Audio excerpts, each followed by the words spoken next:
బాధ్యత, తాబేన్ల బాధ్యత, తాబేన్ల బాధ్యత ప్రతి విశ్వాసి పైన బాధ్యతగా పెట్టడం జరిగింది.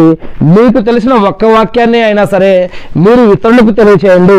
మీలో కొంతమంది ఉండాలి, వారు చెడుని ఆపాలి, మంచిని ప్రోత్సహించాలి, ఇతరులకు సహాయం చేస్తూ ఉండాలి, ఇతరులని నరకం నుంచి రక్షించడం కోసం, స్వర్గం వైపుకు తీసుకెళ్లడం కోసం మీలో కొంతమంది పనిచేస్తూ ఉండాలి అని ఇలాంటి అనేక వాక్యాలు ఖురాన్లో చెప్పబడ్డాయి. అందుకోసమే ఈ యొక్క విషయాన్ని చదివి వినిపిస్తూ ఉన్నాం. అంతకు మించి ఇక్కడ ఏం లేదు, ఎవరి నుంచి ఏమీ ఆశించట్లేదు, ఎవరిష్టం వారిది. ఎవరైనా నమ్మితే నమ్మచ్చు, లేకుంటే లేదు.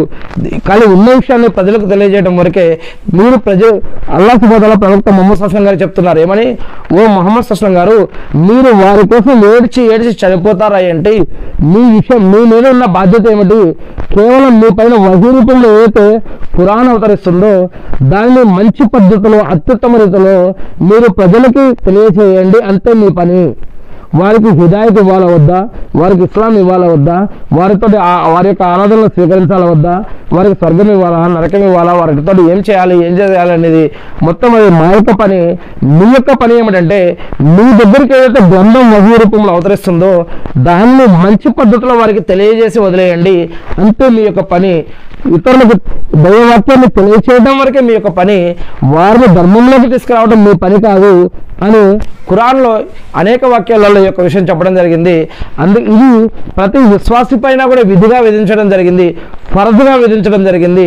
ఏ విధంగానైతే మన కుటుంబ సభ్యుల కోసం ప్రతిరోజు మన కుటుంబం కోసం ఏ విధంగానైతే మనం కష్టపడి పనిచేసి వారికి ఏ విధంగానైతే ఆహారాన్ని, బట్టలని, ఆరోగ్యం కోసం, వాటి కోసం, వీటి కోసం మనం ఏ విధంగా అయితే సమకూర్చుకుంటామో అదేవిధంగా దేవుడు మన పైన ఇది కూడా ఫరజుగా ఖచ్చితంగా పెట్టాడు. అది ఏమిటి అంటే, ఓ విశ్వాసులారా, ఈ యొక్క ప్రవక్తల ద్వారా ఏదైతే పని జరిగిందో ఇప్పుడు మీకు తెలిసిన మీరు ఇస్లాం ప్రతిరోజు మీరు ఖురాన్ చదవాలి, నమాజ్ చదవాలి, అదే రంజాన్లో ఉపవాసాలు ఉండాలి, దాన ధర్మాలు చేయాలి, ఎవరికైతే స్తోమత ఇచ్చాడో వారు జకాత్ ఇవ్వాలి, వారు హజ్ చేయాలి.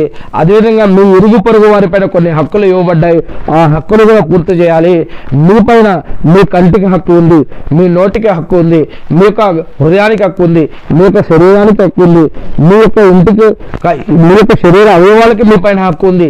అదేవిధంగా మీ పైన మీ భార్యకి హక్కు ఉంది, భార్య ఉంటే భర్తకు హక్కు ఉంది, అదేవిధంగా పిల్లలకి హక్కు ఉంది, బంధుమిత్రులకి.